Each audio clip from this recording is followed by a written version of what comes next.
बताता हूँ।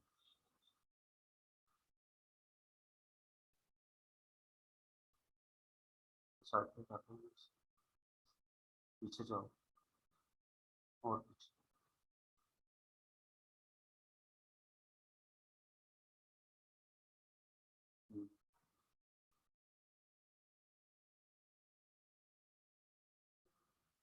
यहाँ से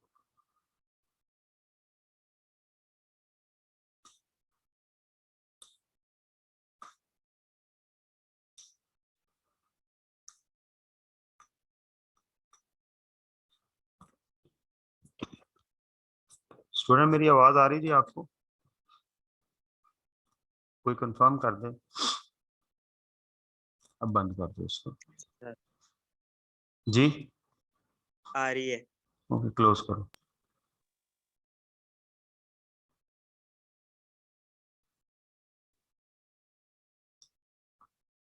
अच्छा जी, हमने लास्ट क्लास में पीछे जो 5 स्टेप मॉडल स्टार्ट किया था, पहले हमने इसके ऊपर डिस्कशन की कि रेवेन्यू के क्या क्या इश्यूज आएंगे, और उसके बाद फिर हमने ये जो 5 स्टेप मॉडल है इसको स्टार्ट किया, कॉन्ट्रैक्ट को डिफाइन किया। सबसे पहला जो इसका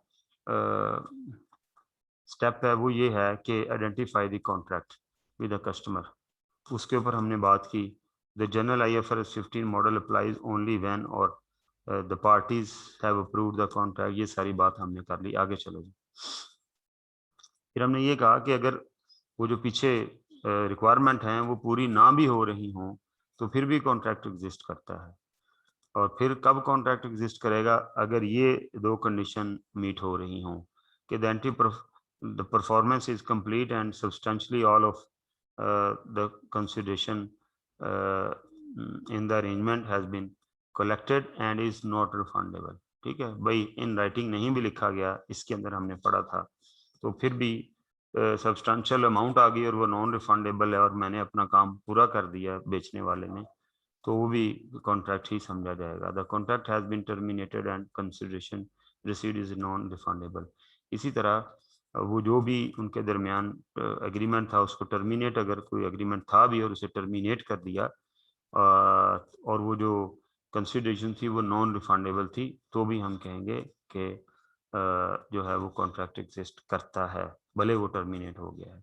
a contract does not exist when each, फिर हमने ये एग्जांपल की, a contract does not exist if each party has an enforceable right to terminate a wholly unperformed contract without compensating the other party। मतलब मेरे और आपके दरमियान एक कॉन्ट्रैक्ट हुआ और हमारी जो है वो हम दोनों के पास राइट है उसे टर्मिनेट करने का, और टर्मिनेशन जो है वो बगैर किसी कंपनसेशन के होगी। ठीक है, और वो राइट जो है वो इन्फोर्सेबल हैं, तो फिर भी समझा जाएगा कि कॉन्ट्रैक्ट एग्जिस्ट नहीं करता जब ये टर्मिनेशन हो जाएगी। ठीक है, उसके बाद ये एक एग्जांपल थी, shopkeeper agree to deliver 20 computers to Waqas enterprises with 3 months as per agreement. Shopkeeper can cancel the contract anytime before delivering the computers. In case of cancellation, shopkeeper is not, तो यहाँ पर हम कहेंगे कोई कॉन्ट्रैक्ट एग्जिस्ट नहीं करता। आगे चलो। अच्छा जी, अब एक और कॉन्सेप्ट है यहाँ पर, कम्बिनेशन ऑफ कॉन्ट्रैक्ट्स का। इसके ऊपर अब हमने बात करनी है। ये बड़ा इंपॉर्टेंट कॉन्सेप्ट है कम्बिनेशन ऑफ कॉन्ट्रैक्ट का, कि कब हम ये कहते हैं कि जो कॉन्ट्रैक्ट जो हैं वो एक कम्बिनेशन में काम कर रहे होंगे। ठीक है जी, okay. An entity must combine 2 or more contracts entered into or at near the same time with the same customer or related party of the customer and treat them as a single contract if one or more of the following conditions are present। आपसे सवाल ये पूछा जा सकता है कि जी ये जो कॉम्बिनेशन ऑफ कॉन्ट्रैक्ट से क्या मुराद है? ठीक है, तो वो बता हमें ये रहा है कि N entity must combine 2 or more contracts. दो या दो से ज्यादा कॉन्ट्रैक्ट्स को कंबाइन कर सकती है कोई एंटिटी। एंटिटी मीन बेचने वाला जिसका रेवेन्यू रिकॉर्ड करना है। Into at or near the same time with the same customer। Customer same होना चाहिए जी, सेम टाइम या नियर। नियर का मतलब आगे पीछे वो कॉन्ट्रैक्ट हुए हों, 5 दिन पहले एक हुआ, 5 दिन बाद दूसरा हो गया, तो हम कहते हैं कि सेम टाइम है या विद द सेम कस्टमर, लेकिन कस्टमर सेम होना चाहिए। और related party of the customer या उसकी रिलेटेड पार्टी के साथ हो, एक रिलेटेड पार्टी के साथ हो या कस्टमर के साथ हो तो भी, या जो है एक ही कस्टमर के साथ हो तो भी। And treat them as a single contract, कहता है जी उन्हें सिंगल कॉन्ट्रैक्ट आप ट्रीट करेंगे, ठीक है। कब? If one or more of the following condition are present, अगर ये जो नीचे कंडीशन बताई गई हैं इनमें से कोई एक या दो या तीन कंडीशन उसमें एग्जिस्ट करती हैं। पहली कंडीशन क्या है? The contracts are negotiated as a package with the single commercial objective. ठीक है, मसलन एक पार्क बनाने का आपने कॉन्ट्रैक्ट लिया है, उसके अंदर दो डिफरेंट कॉन्ट्रैक्ट हुए हैं। एक के अंदर पार्क की लेवलिंग और प्लांटेशन करनी है, दूसरे के अंदर पार्क के अंदर लाइट्स लगानी है। तो इनका सिंगल कमर्शियल ऑब्जेक्टिव ही हुआ ना कि जी उस पार्क का जो ऑब्जेक्टिव है वो सिंगल ही है, कमर्शियली वो एक ही समझा जाएगा। Number 2, the amount of consideration to be paid is in one contract depends on the price or performance of the other contract। बहुत इंपॉर्टेंट बात है कि जी हम लाइट्स की पेमेंट तब करेंगे जब ग्राउंड लेवलिंग और प्लांटेशन होगी। इसका मतलब है या हम ग्राउंड लेवल और प्लांटेशन की प्राइस तब करेंगे जब लाइटिंग भी मुकम्मल होगी, यानी दोनों एक दूसरे के ऊपर डिपेंडेंट हैं। ये नहीं हो सकता कि उनमें से एक काम कर दें एक छोड़ दें, ऐसा नहीं है, उनकी कंसिडरेशन भी डिपेंडेंट हो। ठीक है, लिखा हुआ है ना, the amount of consideration to be paid in one contract depends on the price और performance of the other contract. एक कॉन्ट्रैक्ट की जो पेमेंट है डिपेंड करती है प्राइस और performance of the other contract. तो तीसरी चीज क्या है? द गुड्स और services promised in contract or some goods or services promised in the contract are single performance obligation। कि वो एक सिंगल परफॉर्मेंस ऑब्लिगेशन समझी जाएंगी तमाम गुड्स और सर्विसेज, या उनमें से कुछ गुड्स और सर्विसेज और सम गुड्स और सर्विसेज। ठीक है, यानी वो एक सिंगल परफॉर्मेंस ऑब्लिगेशन समझी जाएंगी। तो फिर तीन कंडीशन क्या हुई कॉम्बिनेशन ऑफ कॉन्ट्रैक्ट के लिए? तो लिखा जी ये नेगोशिएट हो as a single project for the commercial objective। Condition to be paid in one contract depends on the price or performance of the other। And third one is the goods or services promised contract for some good or service are a single performance obligation। वो single performance obligation होंगे। single performance obligation क्या है अभी आगे जाके, यानी उन्हें हम कहेंगे कि जी अगर एक काम मुकम्मल, दोनों काम मुकम्मल होंगे तब समझा जाएगा कि आपने कॉन्ट्रैक्ट मुकम्मल किया। This is what we call single performance obligation. एक एग्जांपल दी है, उससे और चीजें वाज़ेह हो जाएंगी। Other limited enters into two separate agreements with customer X। agreement 1 delivery of 10,000 bricks for 100,000। agreement 2 build a boundary wall for rupees 20,000। अब उसने एट द सेम टाइम या थोड़ी वक्फे से ये दो कॉन्ट्रैक्ट कर लिए, दो एग्रीमेंट कर लिए, तो क्या ये कॉम्बिनेशन ऑफ कॉन्ट्रैक्ट है या नहीं है? ठीक है, the two agreements should be combined and considered as one agreement because contracts are negotiated as a single commercial objective of the building a wall। ठीक हो गया जी, कि दीवार तामीर करने का जो कमर्शियल ऑब्जेक्टिव है, भले इसके अंदर दो एग्रीमेंट हैं, एक ब्रिक्स का और एक दीवार बनाने का, लेकिन उनका कमर्शियल ऑब्जेक्टिव सिंगल है, लिहाजा हम कहेंगे कि जी ये एक कॉम्बिनेशन ऑफ कॉन्ट्रैक्ट है, क्योंकि ये एक कंडीशन इसमें पूरी होगी। The price of the agreement is interdependent, उनकी प्राइस भी इंटरडिपेंडेंट है। Other limited is probably charging high price for bricks to compensate for the discounted price for building the wall. कहता है अज्यूमेबली उसने अज्यूम किया हुआ है कि ब्रिक्स जो हैं वो हाई प्राइस के ऊपर जो वो चार्ज की जा रही हैं, और कहता है ये इसलिए चार्ज की जा रही हैं कि उसने जो उसकी बाउंड्री वॉल बनानी है, ठीक है, वो जो उसकी प्राइस जो है उसमें उस चीज को कंपनसेट किया गया है। नेक्स्ट चलो, ये हो गया जी कॉम्बिनेशन ऑफ कॉन्ट्रैक्ट, मतलब जब वो कॉन्ट्रैक्ट इंडिपेंडेंट है, सॉरी कॉन्ट्रैक्ट डिपेंडेंट है, वो as a single package deal हुए हैं फॉर देयर कमर्शियल सब्सटेंस, ठीक है जी, और एक ही परफॉर्मेंस जो है वो दूसरे पे डिपेंड करती है, तो उसे हम क्या बोलेंगे, उसे हम कॉम्बिनेशन ऑफ द कॉन्ट्रैक्ट कहेंगे। अब आ गया जी step number 2, identify the separate performance obligation in the contract, कि जी परफॉर्मेंस ऑब्लिगेशन जो है हमने कॉन्ट्रैक्ट में आइडेंटिफाई करनी है। Performance obligation are normally specified in the contract but could also include promises implied by an entity's customary business practices, published policy or specific statement that create a valid customer expectation that goods or services will be transferred under the contract। लो जी, कहता है जी separate performance obligation in the contract. Performance obligation क्या है, are normally specified in the contract. कहते हैं आमतौर पर कि जी हमने क्या क्या करना है ये कॉन्ट्रैक्ट के अंदर मेंशन होता है और वो परफॉर्मेंस ऑब्लिगेशन कहलाती है।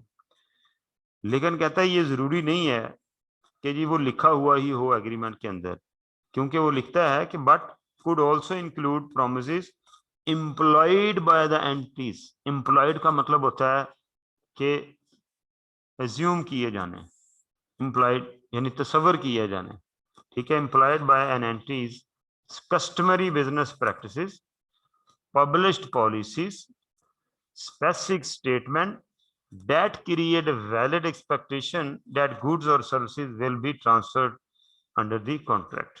ठीक है, आप जब कॉलेज में आते हैं फीस जमा कराते हैं तो उसके अंदर आपके और हमारे दरमियान कोई ऐसा इन राइटिंग एग्रीमेंट तो नहीं होता, एक फॉर्म सा साइन करते हैं उसमें कोई डिसिप्लिन की चीजें जरूर लिखी हुई होती हैं, या चलें पहले एंट्री वाले फॉर्म को छोड़ दें, सब्सिक्वेंट जब आप पेपर लेते हैं पढ़ते हैं तो अल्टीमेटली आपने फीस जमा कराई, आपको स्लिप मिल गई फीस की, तो किस लिए दी है फीस? एक कस्टमरी प्रैक्टिस है कि वो फीस आपने इसलिए दी है कि हम आपको पढ़ाएंगे, ठीक है, लिहाजा लिखे बगैर ही ये एक परफॉर्मेंस ऑब्लिगेशन, ये कॉन्ट्रैक्ट है आपके और हमारे दरमियान, ठीक है। या टीवी के ऊपर इनामी स्कीम का इश्तिहार चलता है, अब कहीं लिखा नहीं हुआ, मेरे साथ जिस बंदे का, वो कहते हैं जी वो क्राउन में एक मोटरसाइकिल बनी होगी पेप्सी के तो आपको मोटरसाइकिल मिल जाएगी, ठीक है। अब उस वो जो क्राउन है मेरे पास आ गया पेप्सी का जिसके ऊपर मोटरसाइकिल थी, अब मेरे और पेप्सी के दरमियान कोई रिटर्न एग्रीमेंट नहीं है कि वो मुझे मोटरसाइकिल देंगे, ठीक है, लेकिन एक एक स्पेसिफिक स्टेटमेंट है जो कि टेलीविजन के ऊपर एडवर्टीजमेंट में पेप्सी को दे रही है, जिसने एक वैलिड एक्सपेक्टेशन क्रिएट कर दी है मेरे अंदर कि मुझे ये चीज मिलेगी। तो लिहाजा कहता है कि जी ये जो परफॉर्मेंस ऑब्लिगेशन है ये इन राइटिंग भी हो सकती है, बाय वर्ड ऑफ माउथ भी हो सकती है, बाय पब्लिश पॉलिसी भी हो सकती है, कस्टमरी बिजनेस प्रैक्टिस भी हो सकती है, और कोई ऐसी स्टेटमेंट जो एक वैलिड एक्सपेक्टेशन क्रिएट कर दे उसके जरिए भी हो सकती है। तो ये समझ आ जानी चाहिए कि separate performance obligation in the contract जो है, पहले तो अभी उसने परफॉर्मेंस ऑब्लिगेशन बताई है कि जी इस तरह से, जरूरी नहीं इन राइटिंग हो, इस तरह से भी हो सकती है। डेफिनेशन क्या है परफॉर्मेंस ऑब्लिगेशन की? Is a performance, is a promise in the contract with a customer to transfer to the customer. कहते हैं जी ये एक प्रॉमिस है एक कॉन्ट्रैक्ट के अंदर जो हम एक कस्टमर के साथ करते हैं। किस चीज का प्रॉमिस होता है ये? अ गुड और सर्विस और अ बंडल ऑफ गुड और सर्विस दैट इज डिस्टिंक्ट। कहते हैं जी गुड या सर्विस जो कि डिस्टिंक्ट है, जिसको अलहदा से हम आइडेंटिफाई कर सकते हैं, या एक बंडल। जैसे मैंने आपसे कॉन्ट्रैक्ट किया जी, मैं आपको इतने बैट बॉल दूंगा एक पैकेज के तौर पर, मतलब एक पैकिंग में एक बैट होगा, एक बॉल होगा, वो बंडल है। ठीक है। कहता है जी डिस्टिंक्ट गुड का मतलब क्या है कि जो एक दूसरे से आइडेंटिफाई हो सके। बंडल जब बन जाएगा तो वो एक परफॉर्मेंस ऑब्लिगेशन है, लेकिन अगर मैं बॉल और बैट अलग-अलग दूंगा वो डिस्टिंक्ट गुड्स एंड सर्विसेज है। A series of distinct goods or services that are substantially the same and that have a same pattern of transfer to the customer. एक गुड या सर्विस, जैसे मैंने bundle of bat ball की बात की है, या उनको अलग-अलग कर लें, या सीरीज ऑफ कि जी मैं ऐसे बहुत सारे बंडल आपको प्रोवाइड करूंगा, मैं हर महीने आपको 1000 बंडल प्रोवाइड किया करूंगा। ठीक है। ये हर महीने 1000 बंडल प्रोवाइड करना जो है, ये क्या है, ये series of goods and services and distinct goods and services है। तो परफॉर्मेंस ऑब्लिगेशन क्या हुई, आ गुड और सर्विस और अ बंडल ऑफ गुड और service, that is distinct. Distinct mean जो दूसरों से वाज़ेह तौर पर मुख्तलिफ हो। और सीरीज ऑफ डिस्टिंक्ट गुड्स, या एक सीरीज हो, यानी होता है ना कॉन्ट्रैक्ट हो जाता है कि जी हम 6 महीने हर महीने आपको इतनी चीजें देंगे, वो सीरीज कहलाती है। That are substantially the same and that have same pattern of transfer to the customer, को वो सेम है और उनका ट्रांसफर और कस्टमर को ट्रांसफर करने का जो पैटर्न है वो सेम है, कस्टमर को ट्रांसफर, यानी every week, every fortnight, every month, इस तरह वो ट्रांसफर हो रही है। At the inception of the contract, the entity must assess the good or service promised in a contract with customer and must identify as a performance obligation each promise to transfer to the customer either a good or service or a bundle that is distinct a series। कहता है हर जो promise है वो क्या है, वो एक performance obligation है। ठीक है। At the inception of a contract the entity must assess, entity को इसे असेस करना चाहिए। ठीक है। द गुड्स और सर्विसेज प्रॉमिस्ड इन कॉन्ट्रैक्ट, जो गुड और सर्विस प्रॉमिस की गई है कॉन्ट्रैक्ट के अंदर, with a customer and must identify as performance obligation each promise to transfer the contract इधर। हर प्रॉमिस को जो है जो कि एक सिंगल गुड सर्विस की शक्ल में होगा या series of good and service की शक्ल में होगा, उसे एक परफॉर्मेंस ऑब्लिगेशन कंसिडर किया जाएगा। एग्जाम्पल देखें, उसने ये चैप्टर इसलिए बहुत अच्छा लिखा हुआ है कि हर कॉन्सेप्ट के बाद उसकी छोटी सी एग्जांपल दी हुई है। जैसे पीछे वो बाउंड्री वॉल और उसकी दी हुई थी, इसी तरह यहाँ पर भी दी हुई है, देखें जी जरा। अच्छा जी, Pico limited sells 10 washing machine for 20,000 each to retailer company RC. RC आपका जो है वो कस्टमर है और पीको लिमिटेड जो है वो एंटिटी है जो सेल कर रही है। PL also provides the following free of cost. कहता जी ये वाली चीजें, वो 10 वॉशिंग मशीन 20,000 रुपए की, वो 20,000 रुपए की एक देंगे। ठीक है। उसके साथ वो ये चीजें फ्री में देंगे। Free service and maintenance for 3 years, free service देंगे 3 साल के लिए। 10 kg of washing powder every month for the next 18 month, अगले 18 महीने के लिए वो 10 kg हर महीने वॉशिंग पाउडर देंगे।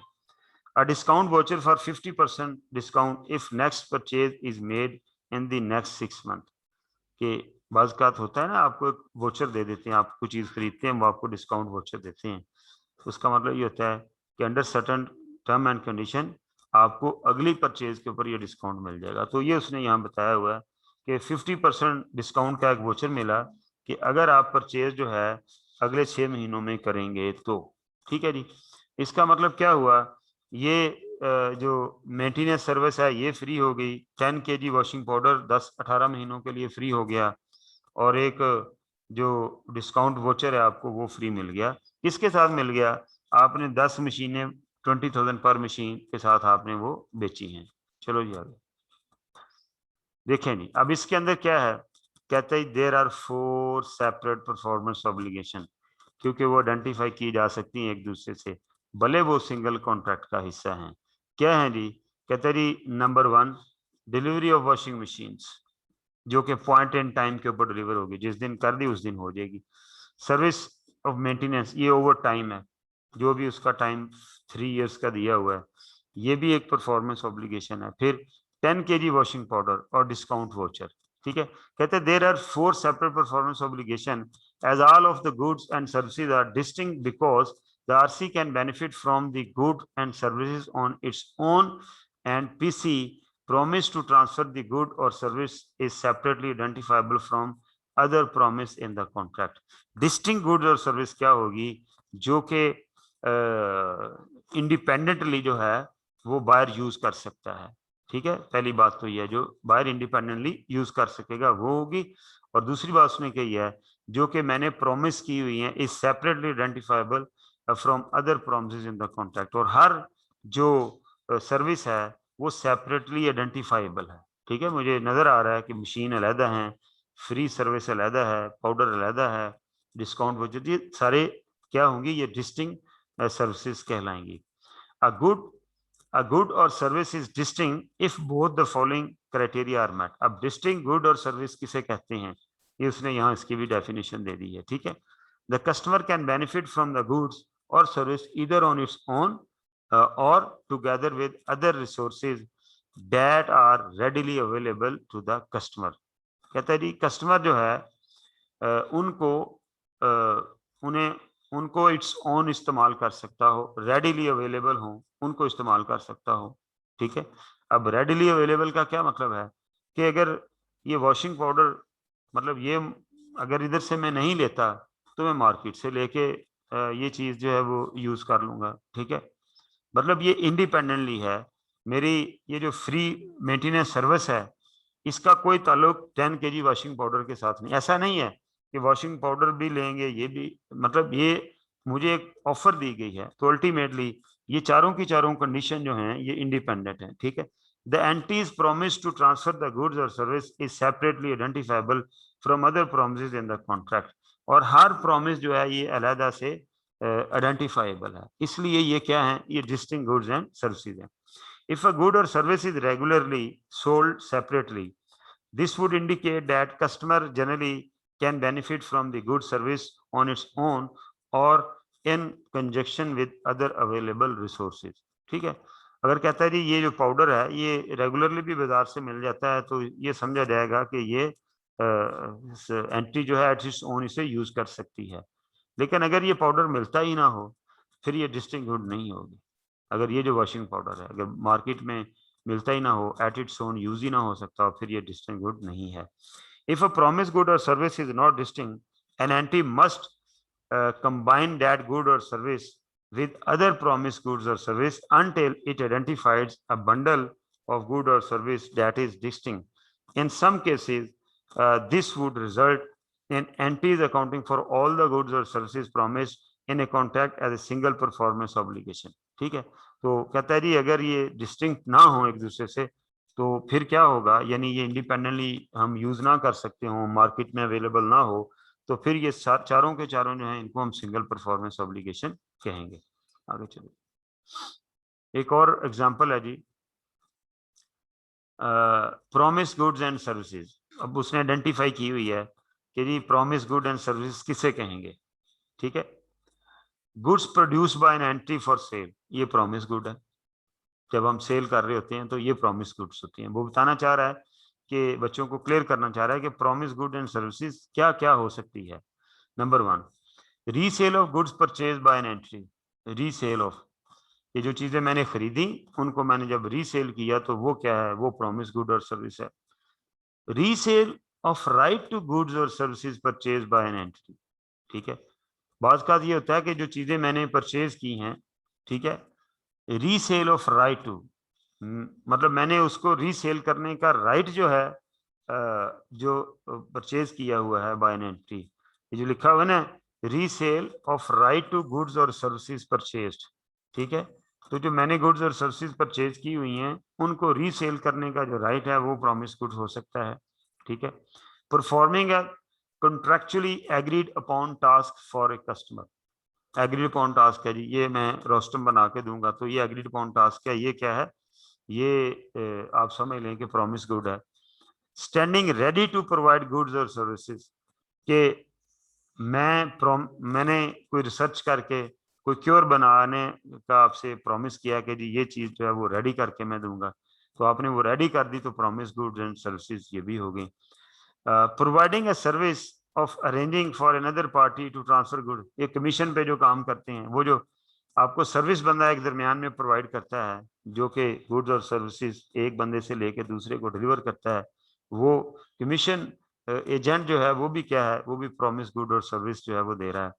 तो उसके बाद गारंटिंग राइट टू गुड्स और services to be provided in future to a customer can resell, ठीक है, कि उसको किसी बंदे को ये राइट देना, जिसने आपसे खरीदा है उसको ये राइट दे देना।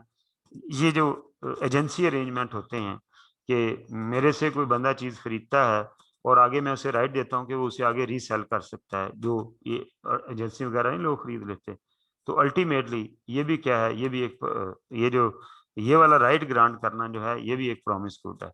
कंस्ट्रक्टिंग, मैन्युफैक्चरिंग और developing an asset on behalf of the customer, ठीक है, बिल्डिंग बना के दे रहा हूँ, शिप बना के दे रहा हूँ, तो वो प्रॉमिस गुड होगी। ग्रांटिंग लाइसेंस, मैंने किसी को अपना लाइसेंस दे दिया, किसी को फ्रेंचाइज दे दी, तो वो जो फ्रेंचाइज देना है वो भी प्रॉमिस गुड और सर्विस होगी।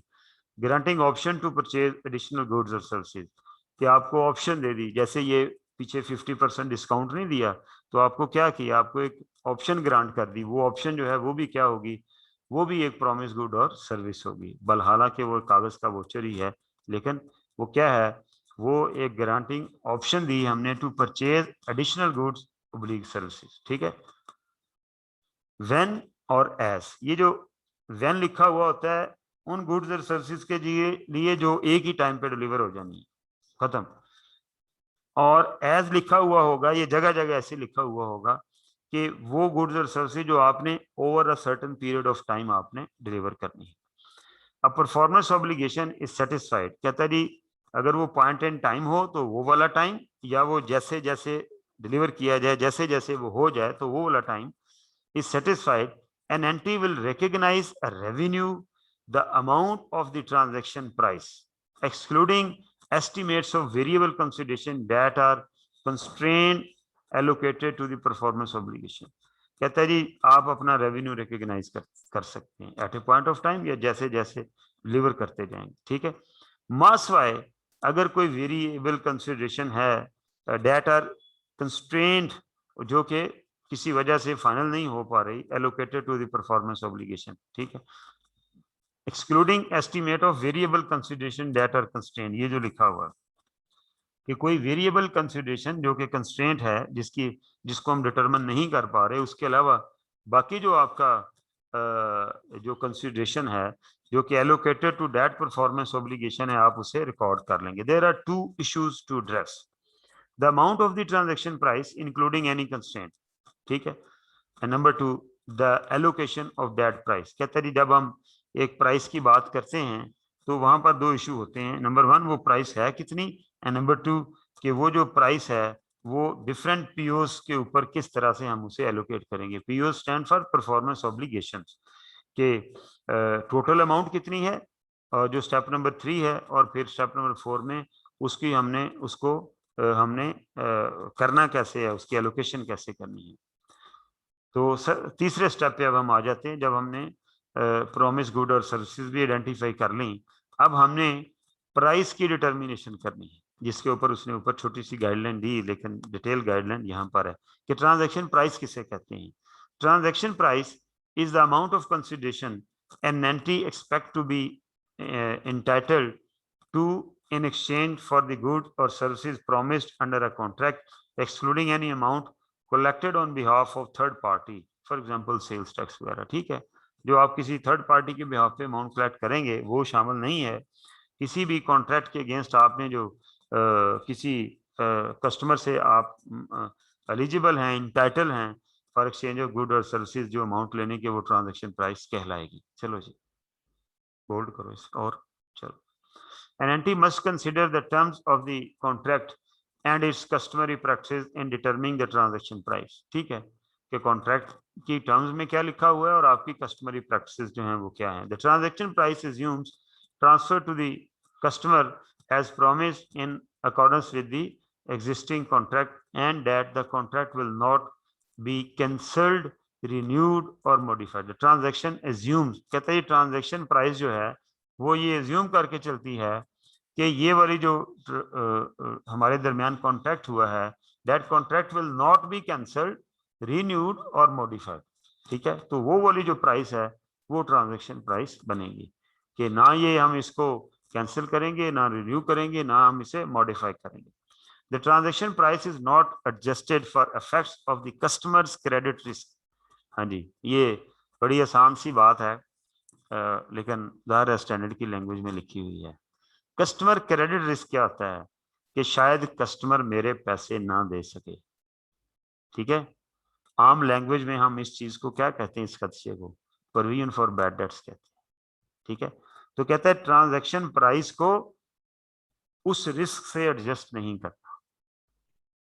अगर आपको ये खदशा हो कि जी ये अब कॉन्ट्रैक्ट हो गया, ये बंदे को मैंने परफॉर्मेंस ऑब्लिगेशन डिलीवर भी कर दी है, आपने सेल भी बुक कर ली, अब आपको खदशा है या सेल बुक नहीं की, अभी सेल बुक करने लगे हैं, साथ ये खदशा है कि शायद यार ये 10% पैसे नहीं देगा, वो कहता है रेवेन्यू में से उसे एडजस्ट नहीं करना। यही वजह है कि हम रेवेन्यू पूरा बुक करते हैं और बाद में जो डाउटफुल डेट्स होते हैं उसे एक्सपेंस ट्रीट करते हैं।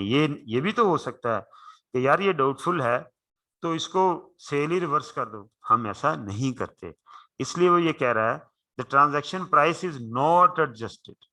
मैंने एक बंदे को 100 रुपए की चीज एक बेची, ठीक है, और मैंने कहा जी इसमें 10% इसका क्रेडिट रिस्क मौजूद है। क्रेडिट रिस्क का मतलब है risk of being bad, debts being bad, तो वो हो गया 10% ठीक है। अब वो कहता है मैंने 100 की ही सेल रिकॉर्ड करनी है, मैंने 90 की सेल रिकॉर्ड नहीं करनी। ठीक है, आप जरा पढ़ें। The transaction price is not adjusted for effects of customers credit risk but is adjusted if the entity, for example based on the customary business practice, has created a valid expectation that it will enforce its rights for only a portion of the contract price।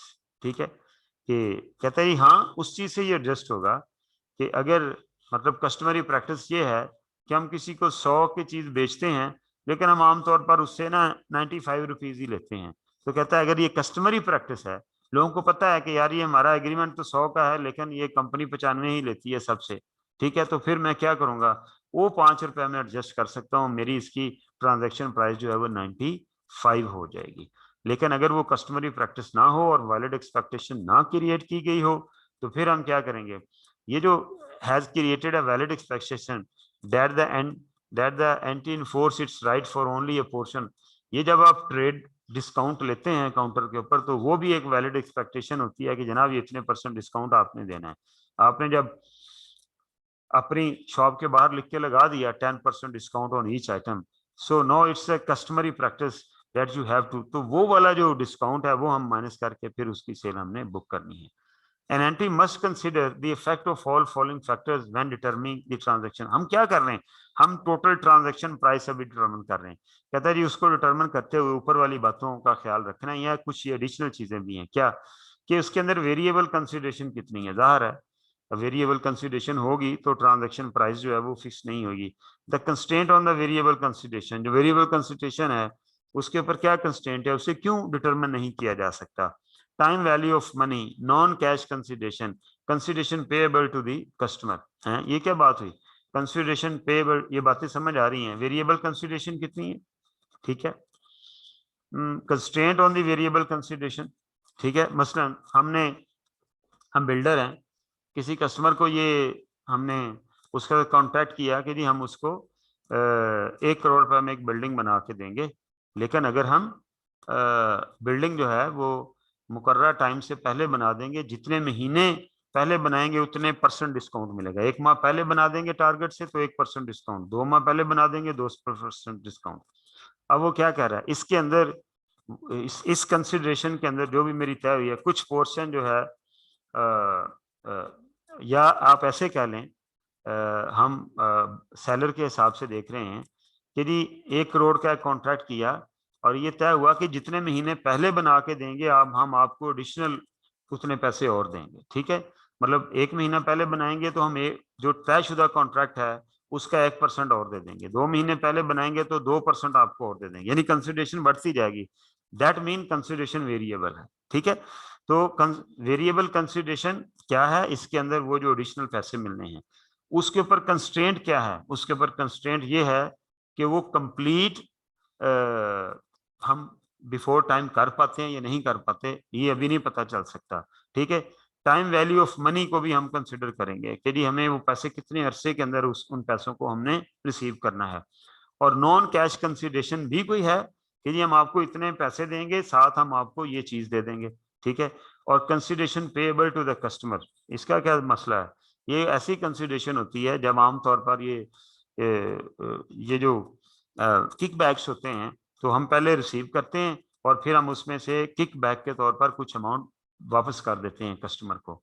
तो ये उस तरह की situation है। याद रहे IFRS 15 जो है वो पूरी दुनिया की रेवेन्यू रिकग्निशन को डील करता है, चाहे वो किसी भी स्टैंडर्ड सेटिंग बॉडी को फॉलो कर रहा हो, चाहे वो अमेरिका हो, चाहे वो चाइना हो, चाहे वो IFRS के फॉलोअर्स हों।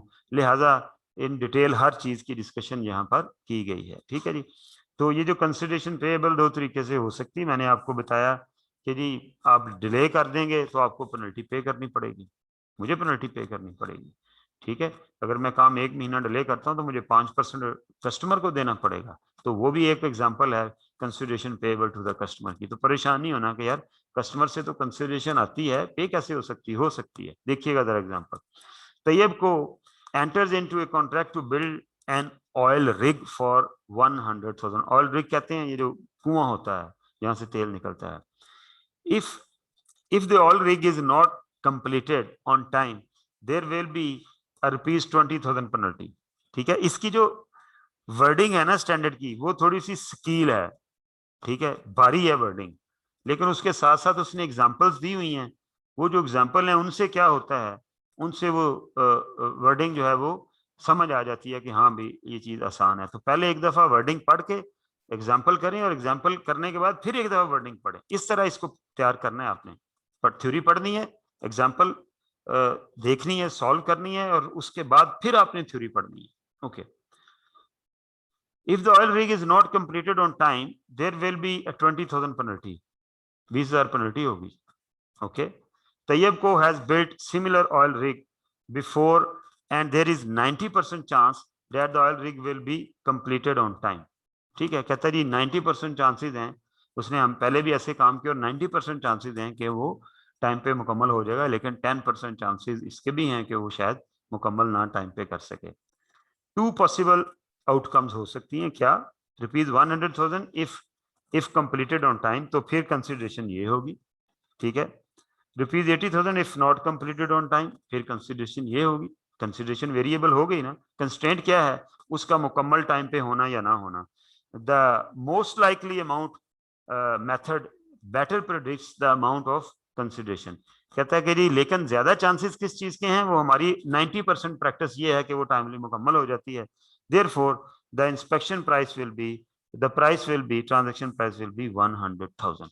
तो वो फिर हम क्या करेंगे, हम उसको 100,000 जो है ट्रांजैक्शन प्राइस उसे कंसिडर करेंगे। चलो जी, स्टेप 4 है जी, allocation of the transaction price to performance obligation.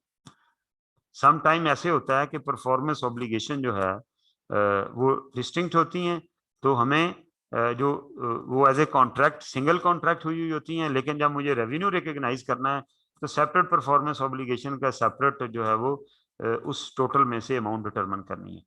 The entity allocates a contract transaction price to each separate performance obligation with that contract on a relative stand-alone selling price basis at the contract inception। ठीक है, तो कहता है जी some time हमें stand alone selling price base के ऊपर हमें उसको जो है वो एलोकेट करना पड़ जाता है कि टोटल इतनी अमाउंट है कॉन्ट्रैक्ट की, उसमें ये 5 काम करने हैं। तो कहता है ऐसी सूरत हाल में उन 5 कामों के ऊपर आप उस टोटल प्राइस को कैसे एलोकेट करेंगे, उसकी बेस वो कहता है कि जी on relative stand alone selling price basis. ये relative stand alone selling price basis क्या है कि जी आप भूल जाएं कि आप कॉन्ट्रैक्ट में चीज बेच रहे हैं। ठीक है, आपने 3 चीजें एक सिंगल कॉन्ट्रैक्ट में बेची हैं, उसके तहत उनकी एक प्राइस बन रही है। कहता है भूल जाएं।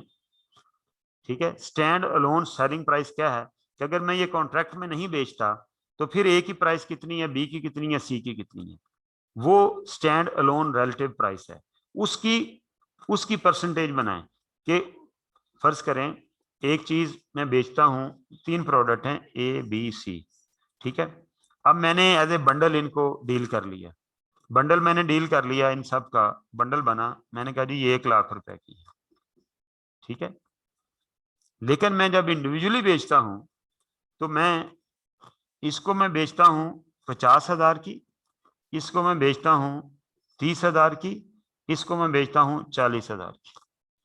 अब ये टोटल कितना बन गया?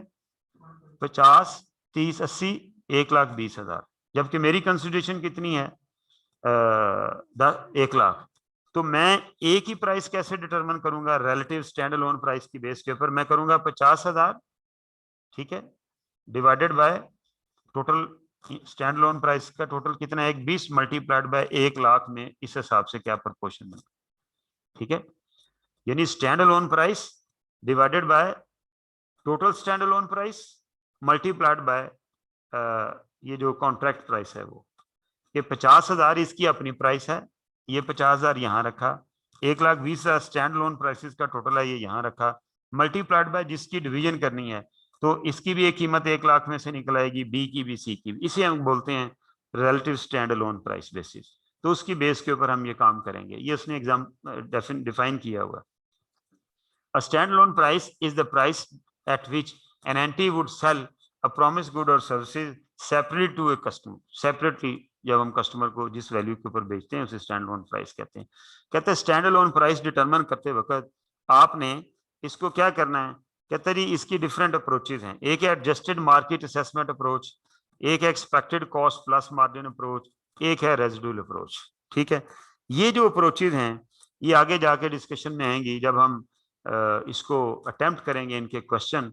तो ये जो मैंने अभी आपको यहाँ पर जो ये एडजस्टेड मार्केट प्राइस अप्रोच है, ठीक है, ये जिसने लिखा हुआ है कि IFRS 15 suggest but does not require the following 3 methods as suitable for estimating a stand-alone selling price. Stand-alone selling price determine करने के क्या, ये stand alone selling price determine करने के तरीके हैं। ये इसका तरीका यही है जो मैंने आपको बता दिया। एक्चुअली ये जो बेसिस ऑफ एलोकेशन है वो एक ही है। क्या? Stand alone, relative stand alone price की बेस के ऊपर आपने एलोकेशन करनी है।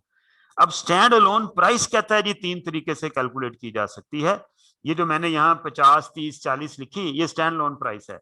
कहता है जी इसको आगे 3 तरीकों से कैलकुलेट किया जा सकता है। पहला तरीका क्या है? Adjusted market assessment approach. दूसरा है एक्सपेक्टेड कॉस्ट प्लस अप्रोच, ठीक है। तीसरा है रेजिडुअल अप्रोच, ठीक है। ये तीनों approaches stand alone price determine करने की हैं कि मैं stand alone price residual approach से भी कैलकुलेट कर सकता हूं, एक्सपेक्टेड कॉस्ट प्लस मार्जिन से भी कर सकता हूं, एडजस्टेड मार्केट असेसमेंट अप्रोच से भी कर सकता हूं। ये जो मैंने आपको ऐसे लिख दी यहाँ पर, ये मेरी एडजस्टेड मार्केट असेसमेंट अप्रोच है कि मेरी मार्केट के अंदर ये चीज इतने की बिकती है, ठीक है। Expected cost plus margin approach कि ये जो प्रोडक्ट ए है इसकी कॉस्ट कितनी होगी, इसके अंदर मैं कॉस्ट प्लस कर लूँ, सॉरी इसके अंदर मैं प्रॉफिट प्लस कर लूँ।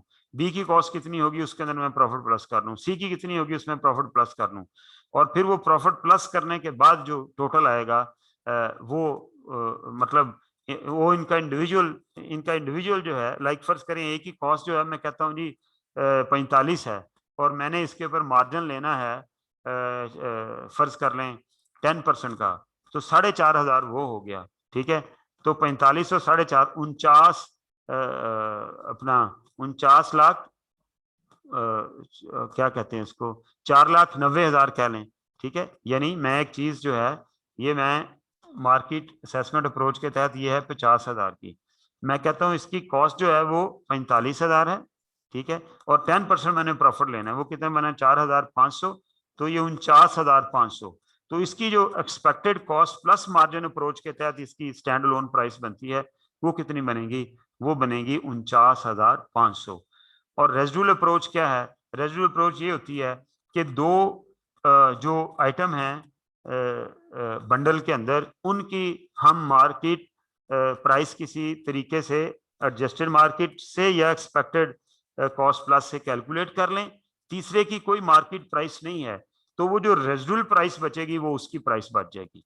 यानी 3 चीजें हैं, मैंने एडजस्टेड मार्केट असेसमेंट से या एक्सपेक्टेड कॉस्ट प्लस से ठीक है, जब करेंगे तो फिर दोनों के लिए एक ही बेस यूज करनी है। तो वो मैंने इससे या इससे वो कैलकुलेट कर ली। अब जो मैं उस हिसाब से मैंने उनकी प्राइस एलोकेशन भी कर ली, जो रिमेनिंग होगी वो फिर क्या हो जाएगी, वो रेजिडुअल अप्रोच। आगे जाके इसके क्वेश्चन आएंगे, जब उन क्वेश्चन पे जाएंगे तो हम इसके ऊपर जो है वो ज्यादा मतलब हमारी ज्यादा अंडरस्टैंडिंग बन जाएगी। पांचवा जो स्टेप है वो है recognition of revenue when or as. When or as mean when point of time है, or as series of goods and services जब होगा। तो ज़ाहिर है एक ही दफा रेवेन्यू नहीं होगा, वो मुख्तलिफ सालों में रेवेन्यू रिकॉर्ड होगा। Revenue recognise when or as the promise good और service are transfer to the customer. A transfer occurs when the customer obtain control of the goods और सर्विस। ट्रांसफर कहता है जब होगा तब आपने रेवेन्यू रिकॉग्नाइज करना। ट्रांसफर कब होता है, जब कहता है जी कस्टमर कंट्रोल हासिल कर लेता है गुड्स और सर्विस के ऊपर। कस्टमर कंट्रोल कब हासिल करता है जी, ऑफ एन एसेट गुड और services when it can direct the use of and obtain substantially all the remaining benefit from it. Control include the ability to prevent other entities from directing the use of and obtaining the benefit from the asset. Indicators of control include, ये control के indicator हैं। कहता है जी जब किसी दूसरे का कोई राइट ना रहे, कोई दूसरी एंटिटी उसको इस्तेमाल ना कर सके, आपका उसके ऊपर कंट्रोल हो, तो हम कहते हैं कंट्रोल ट्रांसफर हो गया है। कंट्रोल के इंडिकेटर कहता है ये हो सकते हैं। The entity has present right to payment for the asset. The entity has present right to payment की बजाय यहां पर आप लिख लें, ये गलत लिखा हुआ है, present right to receive, right to receive consideration for asset. ठीक है, एंट्री मीन बेचने वाले का आज अगर मेरे पास राइट टू रिसीव है तो इसका मतलब है मैंने अगले बंदे को कंट्रोल दे दिया है, तभी मैंने राइट टू रिसीव किया ना। The customer has legal title, ये मतलब इनमें से कोई भी चीज जो है सम टाइम क्या होता है लीगल टाइटल ना हो फिर भी सब्सटेंस ओवर फॉर्म के तहत हम रेवेन्यू रिकॉर्ड करते हैं। कहता है जी कंट्रोल की ये डिफरेंट शक्लें होती हैं। The customer has physical possession, exceptions for bill and hold, consignment, sale और रेपोज। ये रीपरचेज एग्रीमेंट्स होते हैं, ये जो स्टॉक एक्सचेंज में होती हैं, रिपोज इनको बोलते हैं। तो इसके अंदर एक ब्रोकर मेरे बिहाफ पे खरीद लेता है वो शेयर, मैं उसे ऑथोराइज करता हूँ, तो वो कहता है सेल नहीं होगी। जो हमारे बिहाफ पे या मैंने किसी को कुछ चीजें भेजी हैं मेरे बिहाफ पे बेचने के लिए, वो भी नहीं होंगी। या बिल एंड होल्ड, यदि आप इसको बिल करके अपने पास होल्ड कर लें, मैं बाद में ले लूंगा, तो वहां पर भी कंट्रोल ट्रांसफर नहीं होता। The customer has significant risk and rewards of ownership of the asset. ये पुरानी बात, जो पुराना IAS 18 होता था उसके अंदर मेन क्राइटेरिया ये होता था कि cost can be made reliably, risk and reward transfer हो जाए। तो वो कहता है जी रिस्क एंड रिवार्ड जो है वो कस्टमर को ट्रांसफर हो जाए तब भी कंट्रोल ट्रांसफर समझा जाता है। The customer has accepted the asset, और या कस्टमर ने कहा जी ठीक है जी मेरे जो एसेट था मैंने एक्सेप्ट कर लिया, परफॉर्मेंस ऑब्लिगेशन पूरी होगी। The benefit of an asset are the potential cash flows that can be obtain directly और indirectly from the asset in many ways. ठीक है, कहता है जी उसके जो बेनिफिट हैं वो भी एंटिटी को रिसीव होने शुरू हो गए। व्हेन गुड और services are transferred continuously, revenue recognition method that best depicts the pattern the entity's performance should be applied. यदि वो बेस्ट पैटर्न क्या है, किस तरह से एसेट ट्रांसफर हो रहा है, ठीक है, उसके मुताबिक आप क्या करेंगे, वो एक pattern of recognition of revenue बना लेंगे, क्योंकि गुड्स एक पैटर्न में ट्रांसफर होनी शुरू हो गई है। आगे चलो। ओके, ये एग्जांपल जी आप लोगों ने घर से अटेम्प्ट करके आनी है। ठीक है, ये एक मुकम्मल क्वेश्चन है, इसके अंदर 1 2 3 4 5 स्टेप अप्लाई हुए हैं जो मैंने आपको पढ़ा दिए हैं अब। ठीक है, और आगे इंशाल्लाह इससे आगे चलेंगे। आपने एग्जांपल इलस्ट्रेशन 7 अटेम्प्ट करके आनी है यहाँ तक। ठीक है, और कल इंशाल्लाह ताला हम इससे आगे चलेंगे। ये आखिर में उसने एक्सेप्टेंस मेथड की दी हुई है, इसके ऊपर फिर हम कल से इंशाल्लाह ताला बात शुरू करेंगे। आपने एग्जांपल 5 स्टेप अब पूरे हो गए, ये 1 ये 2 ये 3 ये 4 और ये 5, ये पांचों के पांचों इस एग्जांपल के अंदर अप्लाई हो रहे हैं। आपने इसको जो है वो अटेम्प्ट करके आना, जरा इसको करो, क्लियर करते जाएं, बोल्ड करो जरा इसको, ये नीचे ऊपर करो। Acceptable method include output method, unit produced, unit delivered, contract और सर्वे मेथड और perform survey of work perform, input method, cost incurred, labour, ये मैं कल इसके ऊपर बात करूंगा। ठीक है, थोड़ी सी बात करके फिर हम आगे चलेंगे। गो के आर्टिकल यहाँ क्लोज हो रहा है, लेकिन ये इंपॉर्टेंट बात है, ये आगे क्वेश्चन में इसने यूज होना है। कल इंशाल्लाह इसके आगे चलेंगे। किसी का कोई क्वेश्चन है तो आप लोग पूछ सकते हैं, वरना कल इसको अच्छे तरीके से तैयार करके आइएगा। कोई क्वेश्चन हुआ तो हम कल उसको हैंडल कर सकते हैं। जी मासूमा।